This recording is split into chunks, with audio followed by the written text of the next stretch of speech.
On the day my mom passed away, my sister-in-law made a hurtful joke, saying I slept in and missed the funeral. She then mentioned she wouldn't be attending. It made me angry because she had convinced my sick mom to spend a lot of money on a new house, and now she was acting this way. Trying to keep calm, I warned her she'd regret it, but she just hung up. Later, at the funeral, even my usually gentle brother was furious with her. My name's Lisa. I'm 28, single, and have a good job that keeps me busy. Despite everything, I'm doing okay. Today is a day off from work, so I went back to my mom's place after a long time. I greeted her, and we had a nice chat over tea.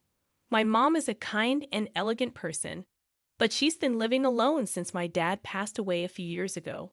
Both Dad and I always worried about her health because she's not very strong. Whenever I have time off, I make sure to visit Mom and spend time with her. During our chat, I asked if anything troublesome had happened lately. Just as she was about to tell me, the doorbell rang. Mom said it might be Stephanie. Stephanie is my brother's wife. They recently got married, and she's my sister-in-law. I often wonder how my quiet brother ended up with someone as talkative and pretty as her. Although I sometimes find her unexpected visits a bit annoying, I appreciate her caring about our mom.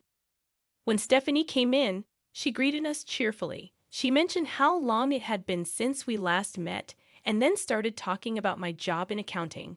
She said she's too busy with housework and hinted that it would be nice if I got married soon too.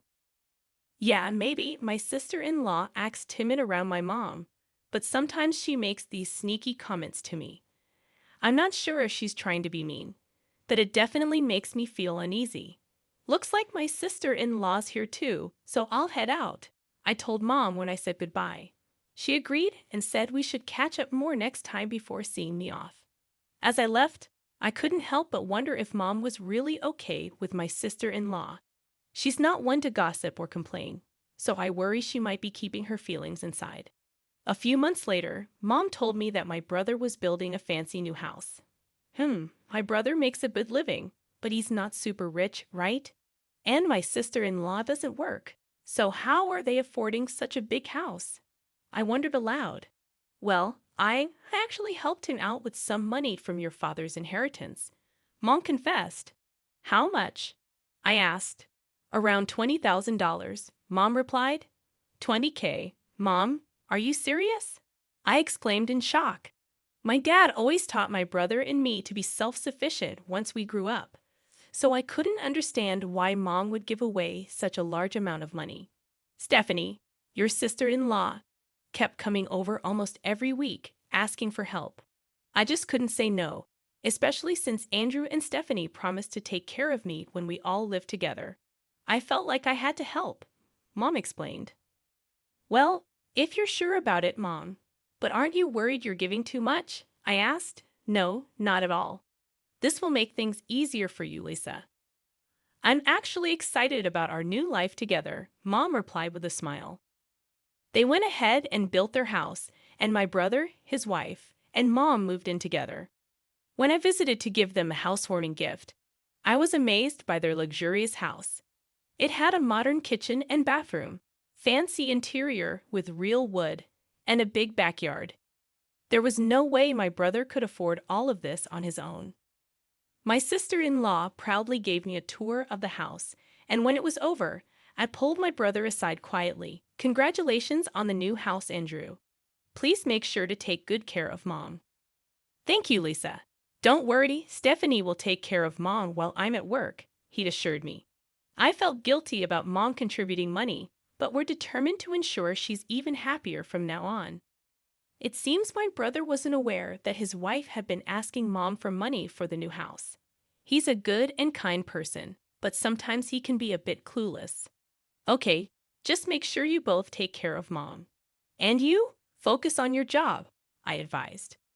Let's not talk about work. Oh, sorry, my bad, he replied.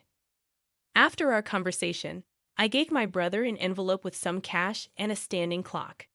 This clock can help monitor health, so please put it somewhere in the living room where Mom can see it easily. Wow, this clock is really advanced, huh? But it could be helpful for Mom. And it looks stylish too. Let's place it here, my brother said, setting the clock on a shelf in the living room. I should head home now. Take care, I said. My sister-in-law was busy on the phone in another room, so I left the impressive house with my mom and brother seeing me off. 6 months had passed, and it seemed like my mom, who had been a worry, was doing well with my brother and his wife. I was able to focus on my work, thinking that these peaceful days would continue until I received the heartbreaking news of my mom's passing. When my brother came back from work, he found our mother had stopped breathing. It appeared she had passed away alone in her room. The doctors at the hospital said her existing heart condition, worsened by stress, was likely the cause of death. Mom, why now? I wish I had come home sooner. I'm so sorry. My brother and I held onto our now lifeless mother, tears streaming down our faces. My sister-in-law, Stephanie, was not there at the time. Brother, wasn't Stephanie supposed to be home? And what do they mean by overwork? I asked, feeling puzzled. No, she wasn't home. And about the overwork, I'm not sure. Stephanie took care of all the household chores, so it doesn't make sense, my brother replied, sounding confused. Feeling uneasy, I said, well, first things first, we need to arrange Mom's wake and funeral. You'll probably need to take the lead as the chief mourner, Andrew. You're right, Lisa. Can you help me? My brother asked. So my brother and I started working hard to prepare for the memorial service. It was chaotic, trying to organize everything for my mother's funeral, finding a place, making plans, reaching out to people, and more. Somehow, we managed to get through the wake, and the next day was the funeral. While my brother and I were busy with visitors, my sister-in-law just sat around doing nothing. Stephanie didn't lend a hand or show any emotion. Despite feeling increasingly frustrated with her, the hustle and bustle of the moment kept me from confronting her. Andrew, tomorrow's the funeral, and you'll be quite occupied as the chief mourner. Why don't you and Stephanie go home for a bit? I'll stay here, I suggested. Yeah, I appreciate that, Lisa. Thank you, my brother replied. After they left, I got my work laptop out in the now empty room and started working. I barely slept throughout the night. The next morning on the day of the funeral, even though it was scheduled to start at 10 a.m., I met up with my brother at 6 a.m. to get ready. We were swamped with preparations, going over the eulogy my brother had written as the chief mourner, meeting with the funeral director, and more. My brother mentioned that Stephanie would join us later for the actual funeral. And then, around 9:30 a.m., I got a call from Stephanie. Hello, Lisa. I'm calling because Andrew isn't answering his phone. Okay, and, I just woke up, overslept. I won't be able to make it to the funeral. Struggling to keep my voice steady and not let my anger show, I replied, okay, but you might regret missing it, you know. Stephanie, I don't think that's a good decision. Anyway, I understand you're busy, but try to hang in there, I said before Stephanie hung up. Hey, was that Stephanie just now? My brother approached and asked. Yeah, she overslept and said she's not coming today, I replied. What? That's unbelievable. It's our mother's funeral, my brother exclaimed. Let's just focus on the funeral, Andrew. I'll talk to you about something afterward, I said, trying to keep things calm. Somehow, we made it through the funeral together. My brother and I paid our respects to our mother's remains, but Stephanie was still nowhere to be found. What was she thinking, not showing up for her own mother-in-law's funeral? By the way, Lisa, what did you want to show me? My brother asked, trying to shift focus. Sure, Andrew. Take a look at this, I said, pulling out my laptop. What is Displayed on the screen was the living room of my brother's house. It dawned on my brother that the clock I had given him as a gift had a hidden camera installed, meant for keeping an eye on elderly folks or pets.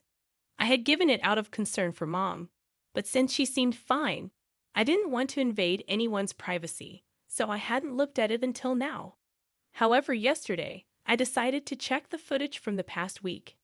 Here it is, I said, opening a few videos. My brother watched them closely, holding his breath. What the footage showed was heartbreaking. My sister-in-law was exploiting our mother, harshly assigning all the household chores and tasks to her, from cooking to laundry to cleaning. My frail mother was being forced to work to exhaustion. While Mom was busy with the housework, Stephanie would slack off and go out. In the footage, you could occasionally see Mom clutching her chest in discomfort and hesitating to call someone on her phone, only to decide against it. Mom couldn't tell us about the mistreatment she was enduring from Stephanie.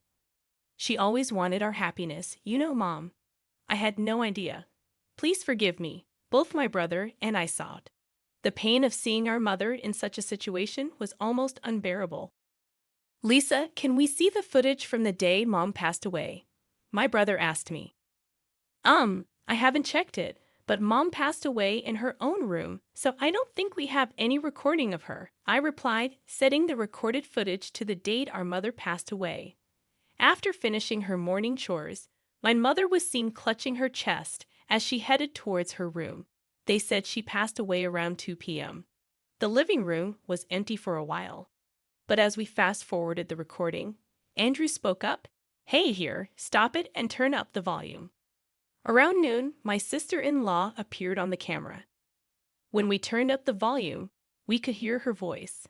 "Hey, mother-in-law, mother-in-law." My sister-in-law called out towards my mother's room. But when there was no response, she seemed to assume my mother wasn't there. She then sat down on the sofa and made a phone call. "Hello, thanks for being with me just now.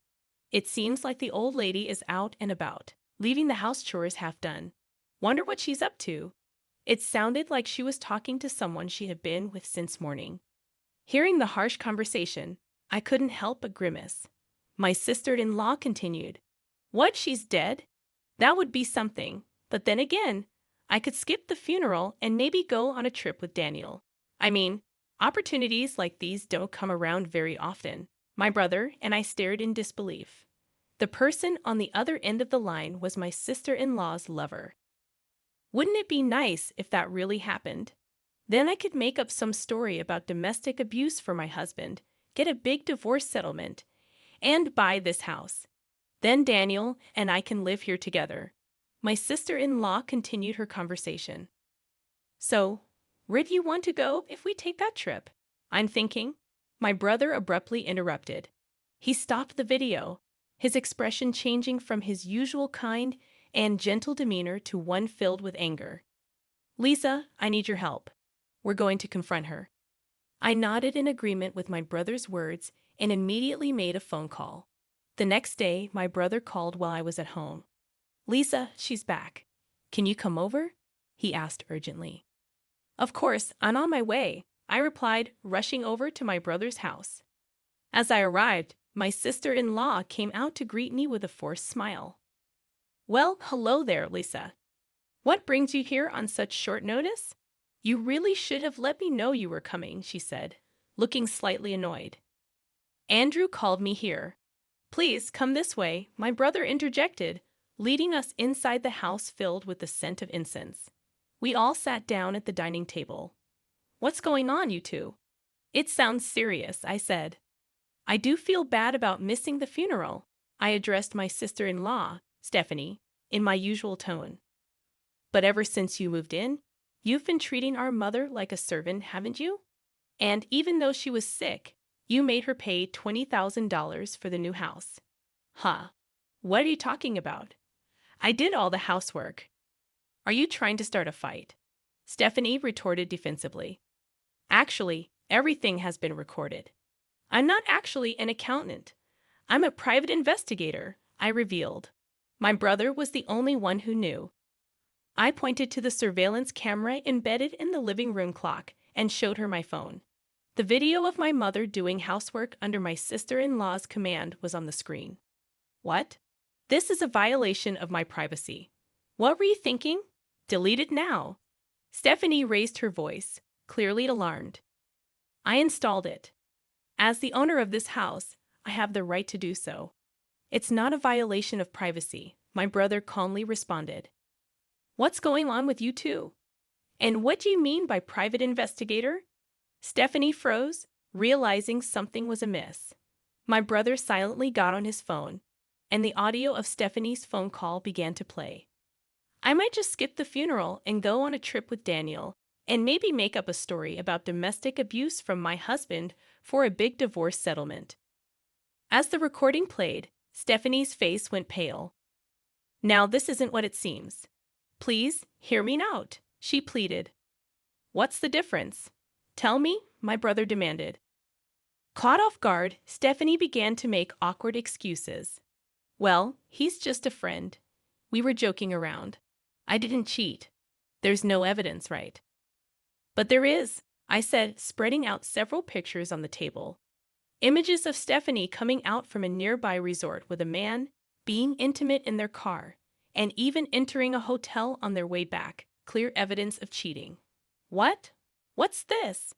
How did you get these? Stephanie's voice trembled. You mentioned it over the phone, didn't you? You talked about where you wanted to go on your trip and how you planned to spend the night together with him. I had someone from our company take these photos, my brother explained. How could you do such a thing during our mother's funeral? I calmly spoke. Oh, enough. What's wrong with you all? Stephanie burst out. There's no way we can stay married after this, Stephanie. We're getting a divorce, my brother declared. But I'm going to demand plenty of alimony, and you're going to have to move out of this house, Stephanie countered. Excuse me? My brother and I exchanged a glance, stunned by her audacity. I mean, when people get divorced, the wife receives alimony, right? Now, hurry up and give me my money, Stephanie demanded. Actually, that's not true. Since you cheated, you're the guilty party, and you're the one who will have to pay compensation to my brother, I intervened. What? Clearly, you're even more foolish than I thought. Pitiful, just as Lisa said. I'm going to demand alimony from you and from your lover as well, my brother added. What? And besides, it's for me to tell you to leave. Don't ever come back, Stephanie retorted, growing more agitated. No, this must be a lie. Stephanie muttered as I handed her a return suitcase and escorted her to the entrance. After closing the door, I gently patted my downcast brother's shoulder. 6 months later, my brother's divorce from Stephanie was finalized. She tried to take it to mediation, but the evidence my brother had gathered made it clear to the mediators who the guilty party was. It turned out that Stephanie had been squandering the money from their joint bank account. So my brother was able to divorce her with almost no division of assets. After that, just as he had declared, my brother claimed alimony from Stephanie and her lover. The lover, who had planned on moving in with Stephanie using the alimony from my brother, was outraged by the alimony claim and immediately broke things off with Stephanie. Having nowhere to live and being dumped by her lover, my former sister-in-law is now said to be living alone in an old apartment, working part-time. My brother went through a period of depression. He eventually sold the house, stating that he was done with marriage. Now he lives alone. Seeing my brother looking so lonely, I've been considering introducing him to a kind woman I recently met through work. She's also a divorcee, so they might be able to relate to each other easily. With those thoughts in mind, I head out and work hard again today.